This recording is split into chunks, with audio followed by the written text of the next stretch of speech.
बोलो क्या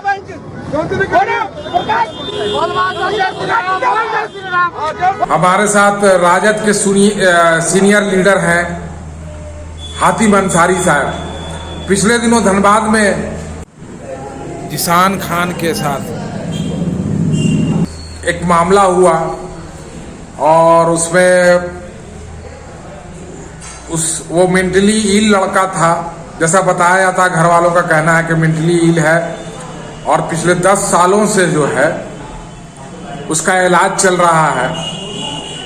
वो उसके साथ मारपीट हुई, उससे थूक चटवाया गया और जबरदस्ती उससे जय श्री राम के नारे लगाए गए।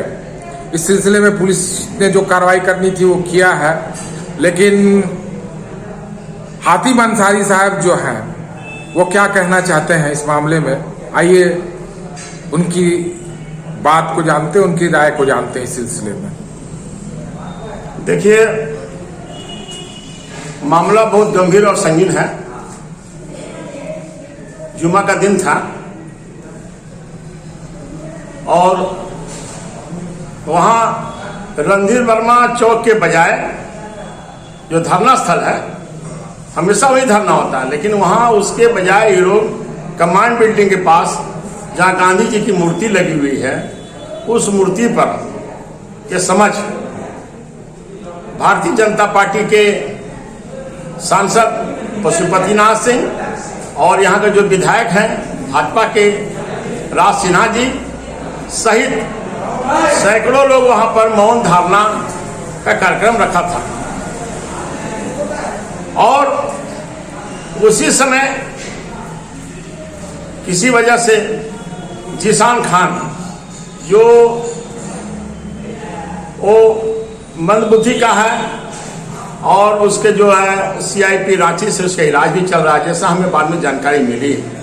वो उधर से जाता है और एक मंदबुद्धि या दिमागी संतुलन जिसकी ठीक नहीं है, वो कहीं न कुछ अपने आप बड़बड़ाता है। लोग जानते हैं कि ये आदमी मेंटल है तो उससे कुछ बोलता नहीं है, जो नहीं जानते हैं तो उससे कुछ जवाब देता है। उसी दरमियान वहां पर धरनार्थियों के समझ इनसे कुछ बकझक हुई है और वो बकझक बहुत कुछ नहीं था, लेकिन उसके साथ उन्होंने मारपीट शुरू कर दिया। मारपीट जब शुरू किया है इन लोगों के सारे पर, जो भारतीय जनता पार्टी के लोग जो मौन धारणा में बैठे हुए थे वही लोग वहां पर मारना शुरू कर दिया, धारणा शुरू करके उसको। वो व्यक्ति वहां पर जब देख रहा है कि हमको मार रहा है लोग, तो बोला हम मुसलमान हैं, हमको मत मारो।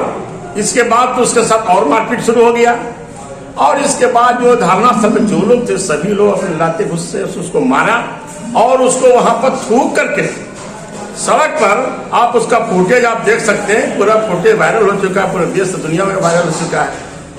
उसको थुकवा करके जिसान से उसको सड़क पर चटवाया।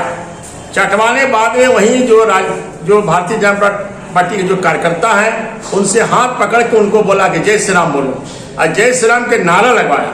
मेरा कहना यह है कि किसी को भी अपने बात को अभिव्यक्ति को रखने का सबको अधिकार है। मान लीजिए अगर कोई ऐसी बात हुई थी, उसके साथ मारपीट हुआ, चलो कोई बात नहीं है, लेकिन कहीं पर भी मामला यहाँ पर आपका ये हनन का मामला, चरित हनन का मामला है और वो आदमी को मारा पीटा वहां तक तो ठीक है, लेकिन इसको थूक करके चटवाना, ये आपको मानवता का ये जो हनन है।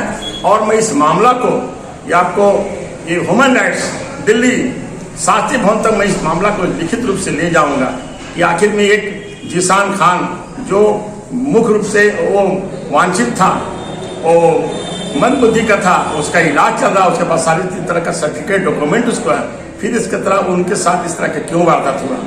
मैं इस टीवी चैनल के माध्यम से, पोर्टल के माध्यम से मैं तमाम लोगों से मैं ही आग्रह करूंगा, इस मामला को आप लोग समझें और ऐसे लोगों का बहिष्कार होना चाहिए जो मानवता के नाम पर इस तरह घृणित कार्य किया है, उसको कहीं भी बख्शा नहीं जाना चाहिए।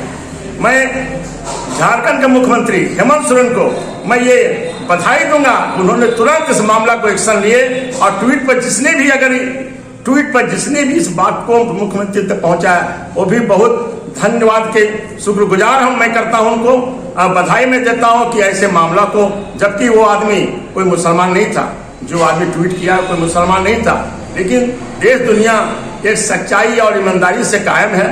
ये उस व्यक्ति ने जो यहाँ से जो ट्वीट किया सीएम को, मैं उसके लिए बहुत मैं उसको बधाई देता हूँ कि सच्चाई इन्हीं लोगों के जैसे लोगों से आज हिंदुस्तान में जिंदा है और कौमी तंजीम हमारा जो यहाँ पर जो हिंदू और मुसलमान का तहजीब जो मजबूती प्रदान है ऐसे लोगों के चलते है। मैं फिर इस बात से कहना चाहूँगा कि मैं जिसान खान के साथ जो अत्याचार हुआ है, अन्याय हुआ है, उसको हम लोग राष्ट्रीय जनता दल कहीं से भी छोड़ने नहीं जा रहे हैं। इस मामला को हम लोग ऊपर तक ले जाएंगे और उसको सजा हम लोग दिलाएंगे। अभी हाल फिलहाल में झारखंड गवर्नमेंट ने जो है वो मॉब लिंचिंग का कानून पास किया है, पर तीसरा स्टेट बना झारखंड मॉब लिंचिंग के कानून को बनाने वाला स्टेट बना है। तो ये भी मामला कुछ उसी तरह से मिलता जुलता लग रहा है। जबरदस्ती एक धार्मिक नारा लगवाना, मारपीट करना और उसको थूक करके चटवाना, और वो भी एक ऐसे आदमी से जो कि मेंटली इल है, दिमागी तवाज़ुन खो चुका है, उससे इस तरह की हरकत कराना, क्या इसको आप क्या मानते हैं आप इसको? हालांकि आपने इससे बहुत तफसील से ये बातें कही, हमारे चैनल वॉइस ऑफ वासेपुर से हमारी बातचीत हो रही है। माननीय मुख्यमंत्री जी ने ये बात को समझा था, इसलिए कि जब हमारी मुख्यमंत्री जी यहाँ झारखंड गवर्नमेंट की सरकार उनकी नहीं थी और उस समय भारतीय जनता पार्टी की सरकार थी, तो देश दुनिया में ये मामला आ रहा था कि पूरे देश का मॉब लिंचिंग का हब जो है झारखंड है। आए दिन कहीं न कहीं वारदात होती थी, चाहे रामगढ़ का मामला हो, चाहे वो जमशेदपुर का मामला हो, चाहे वो और कहीं का मामला हो, लातेहार का मामला हो, ये मामला हमेशा आ रहा था। रामगढ़ में ये मामला था जी। तो ये हमेशा ये मामला आ रहा था और जिसके चलते अखबार की सुर्खियों में, ये टीवी चैनल की सुर्खियों में रहता था कि झारखंड जो है मॉब लिंचिंग का हब है। माननीय मुख्यमंत्री हेमंत सोरेन की जब सरकार बनी, इन्होंने सबसे पहले, अभी 2 साल सरकार पूरा हुआ, उन्होंने इसको विधानसभा में ये आपको इसको पास किया कि मॉब लिंचिंग पर कानून बनना चाहिए, और मॉब लिंचिंग पर कानून बना है। ये स्वागत योग्य है और मैं झारखंड सरकार के माननीय मुख्यमंत्री हेमंत सोरेन को मैं शुक्रिया अदा करता हूं कि इन्होंने इस तरह का जो मॉब लिंचिंग पर जो कानून बनाया है। निश्चित रूप से झारखंड में जो मॉब लिंचिंग का हब कहा जाता था, इस पर पूर्ण विराम लगेगा। और ये इस पर मेरा यही कहना है कि इस तरह का जो वारदात हो रही है, इस पर मुख्यमंत्री इस पर संज्ञान ले रहे हैं, और ये मैं मानता हूं कि धनबाद के जो डीसी साहब हैं, एसपी साहब हैं, उन्होंने इसकी बड़ी गंभीरता से लिया है। उन्होंने कहा भी है कि जो भी फुटेज में जो लोग नजर आ रहे हैं, जो लोग मार रहे हैं, जो लोग जैसे हमका नारा लगवा के मजबूर कर रहे हैं जिसान खान के साथ, उनको बख्शा नहीं जाएगा।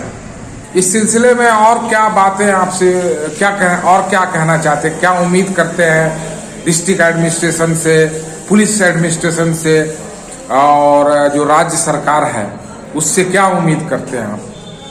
देखिए, अभी मैं शाम के वक्त में जिसान के घर पर मैं गया था, तो वहां पर उनका परिवार लोग जो है, उनका दरवाजा लोग खोलना नहीं चाह रहा था।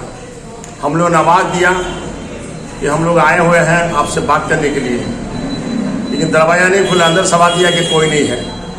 तब हम लोगों ने स्थानीय लोगों को जमा करके उनको कहा, तो लोग कहे कि नहीं, अपने लोग हैं, बगल के लोग आए हुए हैं, आप खोलिए। हातिम भाई आए हुए हैं और लोग भी आए हुए हैं, आप खोलिए। तो बहुत मुश्किल से दरवाजा खोला गया। दरवाजा खुलने के बाद में मुझे यही एहसास हुआ कि कहीं न कहीं से कोई दबाव, भारी दबाव उस पर है। जो लोग सहमा हुआ है, भयभीत है, अनहोनी घटना से वो लोग डरा हुआ है कि कोई अपनी घटना मेरे साथ घट सकता है। तो मैं जिला प्रशासन से, आपके चैनल के माध्यम से मैं यही कहना चाहूँगा कि पुलिस धनबाद के जो वरीय पुलिस अधीक्षक हैं, तुरंत उनके परिवार को सुरक्षा प्रदान उसके घर पर करे और पुलिस की तैनाती करे। कि मैं जो देख के आया हूं, लगता है कि उस पर कोई भारी दबाव पड़ रहा है, चाहे वो मामला कंप्रोमाइज का हो या मामला और भी हो सकता है। वो परिवार इतना भयभीत क्यों है, जबकि वो मुस्लिम बाहुल्य क्षेत्र है। इसलिए मैं धनबाद के एसएसपी से मैं मांग द्वारा करना चाहता हूं कि धनबाद थाना जिसके एरिया में वो उनका घर है, वो पुलिस तुरंत वहां जाए, उनसे पूछे और उसके घर पर आज से ही उनके घर पर सुरक्षा बल की तैनाती की जाए। और मुझे लग रहा है कि कहीं न कहीं से कोई दलाल किस्म के लोग, जो लोग चाहते हैं कि उसको, जो लोग इस तरह का घृणित काम किया है, जो लोग थूक के चटवाया है या जय श्री राम का नारा बोलकर उनको अपमानित करने के काम किया है, वैसे लोग को सजा ना मिले, ऐसे लोग यहाँ पर दलाल लोग शायद लग गए हैं। इसीलिए मैं जिला प्रशासन से कहूंगा, इसमें थोड़ा से आप सावधानी बरत करके इस परिवार को सुरक्षा प्रदान करें कि कहीं न कहीं से उसको कोई दबाव पड़ रहा है।